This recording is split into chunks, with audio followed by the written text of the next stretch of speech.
Foi publicada no Diário Oficial da União essa semana a medida provisória que abre crédito extraordinário de 30 bilhões de reais para o Plano Brasil Soberano. Um conjunto de medidas aí lançado pelo governo do Brasil em 13 de agosto para mitigar os impactos econômicos da elevação unilateral em 50% das tarifas de importação sobre produtos brasileiros anunciadas pelo governo dos Estados Unidos. Assunto que eu converso agora ao vivo com o presidente da Associação Brasileira dos Exportadores de Mel, Renato Azevedo. Presidente, bom dia. Seja bem-vindo aqui com a gente, primeiramente, tudo bem? Bom dia, tudo bem, graças a Deus. Uma satisfação estar por aqui. Uma satisfação nossa em recebê-lo, viu, presidente? Bom, para a cadeia produtiva do mel, presidente, o Plano Brasil Soberano, ele tem potencial para ter efeitos práticos? Muita gente poderá ser beneficiada a partir de agora com essa ajuda, por exemplo, que está oficialmente publicada, com esses recursos. Você acredita que a cadeia, enfim, de maneira geral, vai conseguir ser beneficiada, abarcada por esses recursos? Com certeza. A gente já começa a notar que existem algumas cooperativas aí, principalmente no interior, a gente pega algumas do Nordeste, que já conseguiram fazer venda, por exemplo, de produto para a escola, já entraram dentro de algumas linhas de financiamento, então já estão começando a sentir um pouco dessa ajuda que o governo se predispôs a fazer para socorrer o nosso setor, que exporta aí algo em torno de 50% da sua produção tradicionalmente vai ou ia para os Estados Unidos. Agora a gente está redesenhando esse cenário. Mas a gente vê esse esforço do governo e a gente vê que algumas regiões já começaram a sentir os efeitos disso, é muito positivo.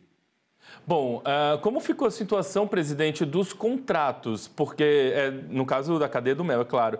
Porque eu lembro de conversar com representantes ali em julho, mais ou menos, e eles falavam para mim que muitos clientes americanos ainda não haviam cancelado os contratos, mas que pediram interrupção de embarques. Enfim, como está esse cenário hoje das exportações de mel? Como está essa questão dos contratos de maneira geral?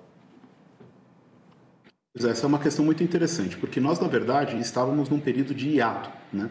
Quando os Estados Unidos anunciaram essa tarifa aí de 50%, isso foi no começo de julho, nós tivemos um movimento que alguns suspenderam embarques, outros conseguiram antecipar alguns desses embarques para o mês de julho, né? Porque pela conta deles, eles iam receber essa mercadoria, esse mel, antes do começo de agosto e, portanto, antes da tributação efetivamente começar a ter efeito. Tá? E durante o mês de agosto, a informação que a gente recebeu, que muito em breve a gente vai ter os números oficiais aí divulgados, é de que mantiveram os contratos, os finais de contrato que estavam. Por que eu digo os finais de contrato? Porque nós estávamos num período de entre-safra. Agora, em setembro, que vai começar a safra efetivamente, que a gente vai começar a colher um pouco mais de mel aí em algumas regiões, e que os novos contratos vão ser feitos. Então, agosto, a gente vai, na verdade, ver qual que é o efeito desses finais de contrato. Os casos que a gente tem, que a gente conhece aqui dos exportadores, teve gente que conseguiu enviar suas mercadorias em julho ainda e diminuíram os volumes para finalizar os seus contratos em agosto. Quanto que isso aí representou de queda das exportações é um número que a gente ainda não tem consolidado. Teremos aí, acho que entre hoje e amanhã, que é quando vai haver a divulgação do Ministério do Desenvolvimento. E agora a grande pergunta que fica daqui para frente, como que nós vamos fazer? Alguns exportadores têm a expectativa de que mudou um pouquinho o cenário, né? De que, na verdade, a pressão está sendo feita para reduzir preço, né? E não necessariamente em desinteresse em volume, que esse é um termômetro muito importante. Ou seja, ainda se fala muito de querer o produto, só que agora a questão é preço. Eu ia perguntar exatamente algo nesse sentido. Você acredita que nesse momento há espaço de diálogo, de negociações ainda para incluir o mel na lista de exceções do governo norte-americano? Inclusive as entidades representativas têm ainda trabalhado nesse sentido? Trabalhado sim. A gente está ativamente tentando contato com um congressista norte-americano. A gente tem aí 2 ou 3 representantes, os deputados, né, lá dos Estados Unidos. Existe um senador que a gente também está tentando entrar em contato para ver se a gente consegue incluir o mel dentro da lista de exceção, fundamentado principalmente no fato de que o mel orgânico não é produzido em larga escala nos Estados Unidos, né? Então, se os Estados Unidos quiser mel orgânico, ele tem que pegar do Brasil, que o Brasil é o principal fornecedor de mel orgânico do mundo.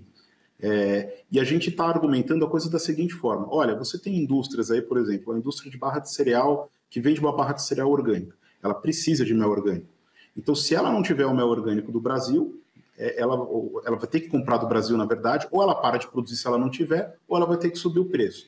Quando Quando sobe preço, cai demanda, então assim, vai afetar emprego nos Estados Unidos. Essa está sendo a linha de argumentação que a gente traçou e que nós estamos tentando levar para conversar nos Estados Unidos. Agora, ontem nós tivemos uma notícia do pessoal lá da Confederação Nacional das Indústrias, que tentou também levar o seu pleito lá nos Estados Unidos e receberam de forma educada dos americanos que façam lobby no Brasil, não façam lobby aqui nos Estados Unidos. Então, não é a nossa situação ainda, mas quando a gente recebe uma notícia dessa, é evidente que a gente fica um pouco alarmado, né? A gente não sabe se os nossos esforços terão o resultado que a gente espera. Bom, a gente viu aí, né, a gente conversou um pouquinho já sobre essa medida que foi publicada, de socorro, né, às cadeias produtivas. No caso da cadeia do mel, existem outras necessidades ainda que precisam, de repente, ser observadas pelo governo, algum tipo de apoio que ainda não entrou nesses anúncios feitos até agora, porque o Brasil Soberano foi anunciado, mas em outras cadeias produtivas, quando a gente conversa, o pessoal fala ainda que, por exemplo, pequenos produtores, o pessoal que fornece os produtos aos exportadores, acabam que ainda não ficaram diretamente beneficiados. Enfim, há demandas ainda que precisam ser melhor observadas para a cadeia do mel, ou, por enquanto, o que foi anunciado pelo Plano Brasil Soberano é suficiente? Olha, eu entendo que os problemas do setor do mel, os desafios, não vou chamar de problemas, os desafios que a gente tem no setor do mel, eles podem ser classificados em desafios de curto prazo, de médio prazo e de longo prazo. Tá? Então, o Brasil Soberano, o projeto do governo, ele é uma solução de curto prazo, né? Que é muito bem-vinda, evidentemente, a gente jamais vai menosprezar isso daí, mas ela não endereça, né, os problemas de médio e de longo prazo que a gente precisa solucionar. E o que são esses problemas de forma muito geral? Nós precisamos criar uma campanha para consumo de mel aqui dentro do Brasil.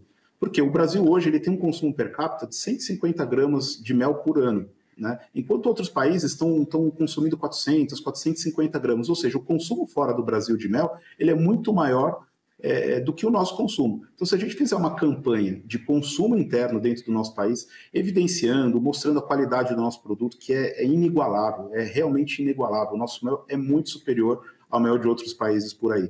Se a gente começar a inserir isso dentro da alimentação da população e a população parar de consumir o mel única e exclusivamente como um remédio, e sim como um alimento, como é feito em outros lugares do mundo, a gente consegue resolver esse problema de dependência do mercado norte-americano.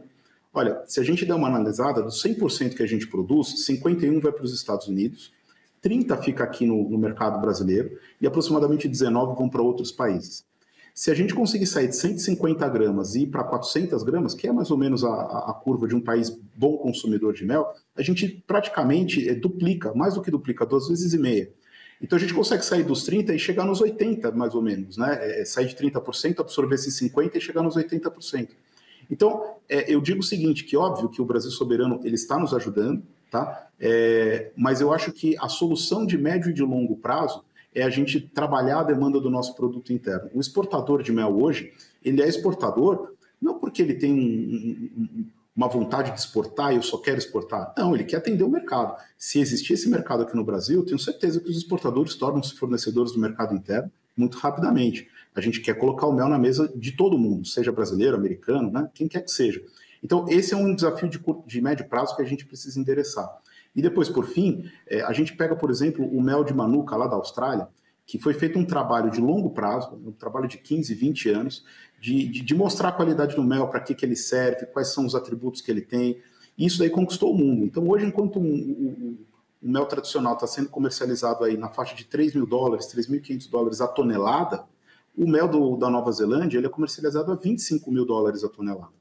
Então, a gente precisa trabalhar para isso. Esse sim é um trabalho de longo prazo, que a gente precisa de auxílio do governo, precisa de envolvimento de CNA, a gente precisa de envolvimento da Apex, a ABMEL, que é a Associação dos Exportadores, CBA, que é dos produtores, e por aí vai. Nós precisamos se unir para fazer esse projeto de longo prazo, para valorizar o nosso produto, para que a gente amanhã não precise de ajuda, que óbvio é muito bem-vinda nesse momento, mas o setor preza por se desenvolver de forma sustentável, para que a gente não precise desse tipo de situação no futuro. Muito bem, presidente. Quero agradecer a gentileza de ter conversado um pouquinho para a gente, apresentado, atualizado para a gente o cenário, né, dessa cadeia produtiva tão importante para a gente. Desejar aí um ótimo restinho de semana e vamos voltar a conversar aí sobre atualizações muito em breve, com certeza. Ótimo. Eu que agradeço pela oportunidade, foi uma satisfação. Tudo de bom. Valeu. Agora são